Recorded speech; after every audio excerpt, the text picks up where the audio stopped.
Hi everyone, myself Prakriti, and I'm very glad to be here with you with my new presentation. And before I start, I would like to share a quick story about when I started preparing for this talk. I was reminded of my clinical postings when we often need to gain information from patients when they are actually ill and distressed. Communicating with somebody who is not fully alert is really difficult. So, in order to impart an important piece of information or to acknowledge how the patient is feeling, communication is very much important. Especially in healthcare setting, if the communication is not proper, if there are certain barriers in this communication, this will hamper an effective therapeutic relationship. So now we'll see what are the techniques we use for maintaining a good therapeutic communication. What is communication? Communication is a process by which information is exchanged between two or more individuals. So there are mainly three components in order for the communication to be effective. The one is a sender, the one is a receiver, and one more is the message. So who is the sender? Sender is a person who prepares the message. And what is a message? Message is the information which the sender needs to provide. And who is that receiver? Receiver is the person who receives the message from the sender and gives back the feedback. So we understood what is communication. What is meant by therapeutic communication? Therapeutic communication is an interaction between the nurse and the client, wherein it's a learning experience for both the client and the nurse and a corrective emotional experience for the client to modify his behavior. All nurses need skills in therapeutic communication to effectively apply the nursing process, and this therapeutic communication will help nurses to accomplish goals like maintaining a good therapeutic nurse-patient relationship, identifying the patient needs, and also for the client it allows the expression of emotions. This slide explains the components of nurse-patient relationship, and it includes rapport, empathy, warmth, genuineness, and confidentiality. Next, we'll see what is rapport. Rapport is a relationship or a communication, and this is the crux of a therapeutic relationship between the nurse and the patient. So this involves willingness to become involved with another person, mutual acceptance and understanding, and the end result of this is one of care and concern. The next is empathy. Empathy is an ability to put oneself in another person's circumstances and feelings. In this, the nurse need not necessarily have to experience it, but has to be able to imagine the feelings associated with the experience. The next is warmth. So warmth is the ability to help the client feel cared and for comfortable. It shows that acceptance of the patient as a unique individual involving a non-possessive caring for the patient as a person. The next is genuineness. Genuineness is nothing but being one's own self. So next is confidentiality. Confidentiality is that we maintain whatever the patient has informed us, that things will be maintained in confidential and it will not be disclosed to others. The techniques of therapeutic relationship. These techniques in psychiatric nursing, it aims at preserving the self-respect of the patient and nurses, and secondly it helps in the formation of nurse-patient relationship. So these are the keys to the successful psychiatric skills, and the therapeutic communication techniques includes listening, broad opening, restating, seeking clarification, reflecting, focusing, identifying themes, informing, use of humor and silence, suggesting and sharing perception. So now let us discuss the therapeutic communication techniques. The first one is listening. Listening is an active process of receiving information, and the responses which we use here is maintaining eye contact, nodding, gesturing, non-verbal communication. Listening is a sign of respect for the person who is talking and is a powerful reinforcer of relationship. This slide explains the skills used in observing and listening. So this I have made it in the acronym called LADA, which includes L, look at others, keep good eye contact, A, ask appropriate questions only, D, do not interrupt when the message is sharing between the sender and the receiver, D, do not change the subject, He express emotions with control. Here there should not be any anger or the anxiety outburst when you are maintaining communication with the person. R stands for responsively listen. This technique is called broad opening. Here we encourage the patient to select topics for discussion and indicating that we are listening to him and following him. For example, the questions which we use here is, what shall we discuss today? Can you tell me more about that? What are you thinking about? These messages will encourage the patient to talk. This technique is restating.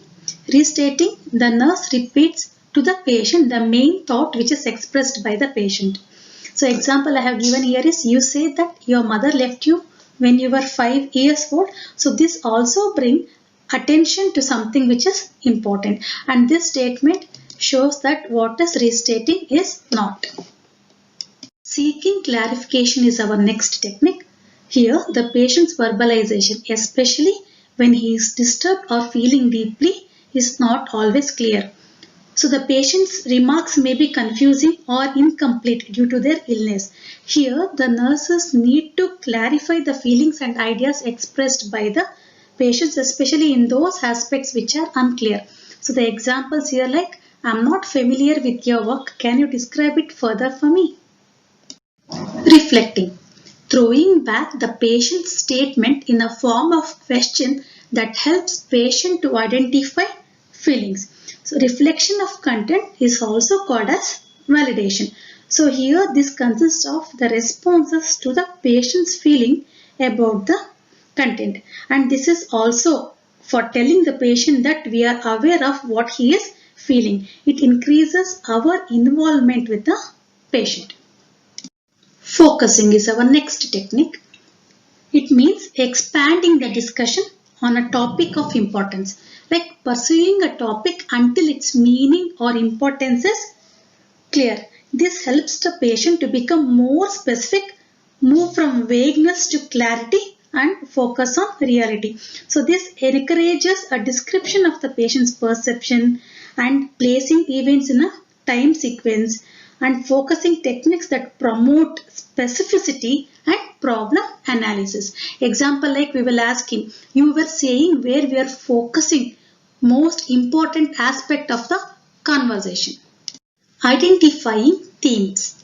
Asking to identify recurring thoughts, feelings and behavior.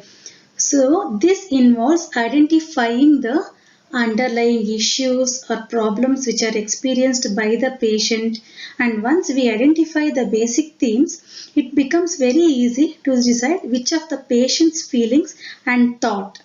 These can relate to feelings like depression or anxiety or experiences if the patient has a combination of all three. So these we need to identify the theme to understand the patient better.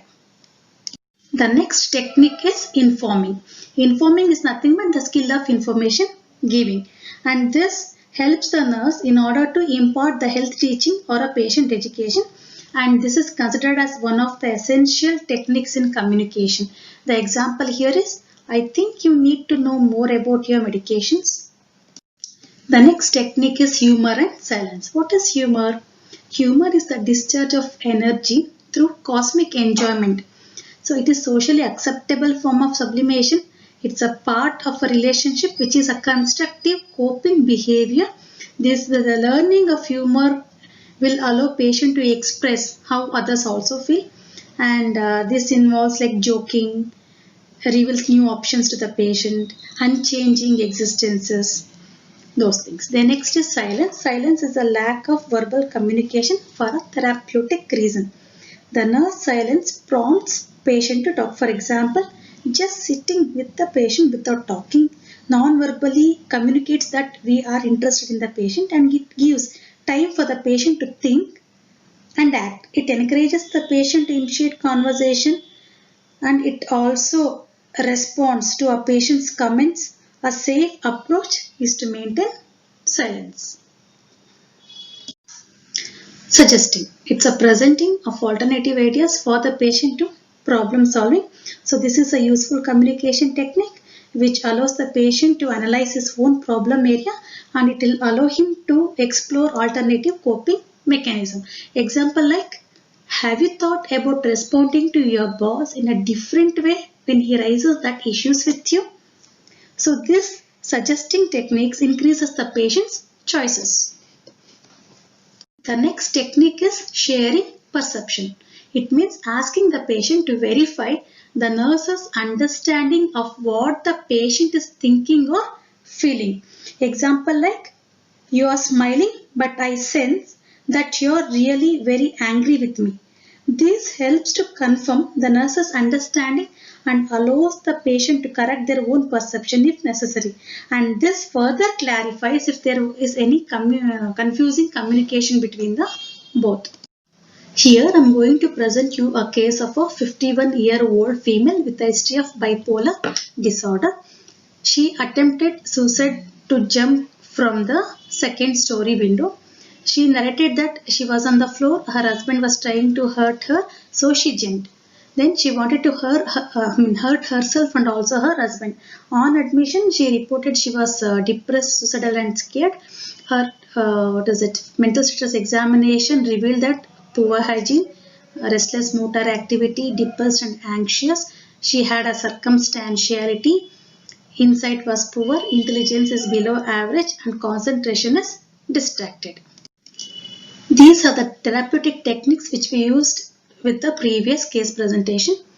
Use of broad opening statements. This encourages the patient to take the lead in a conversation, and giving recognition to her, showing indication regarding about awareness of her accomplishment, making observations, sharing perceptions of her behavior, then reflecting feelings, restating content.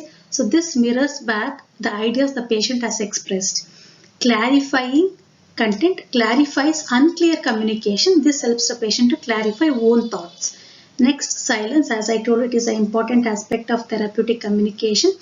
Most important technique and communicates caring and essence. Presenting reality assures the patient of what is real to the nurse. Next is voicing doubt. This is used to give patients an opportunity to re-examine negative feelings about self or to allay fears arising from distorted perception. Hope you all understood the techniques of therapeutic communication. If you like my presentation, then please share and subscribe. If you want me to add any further information, please do comment me in the comment section. Thank you.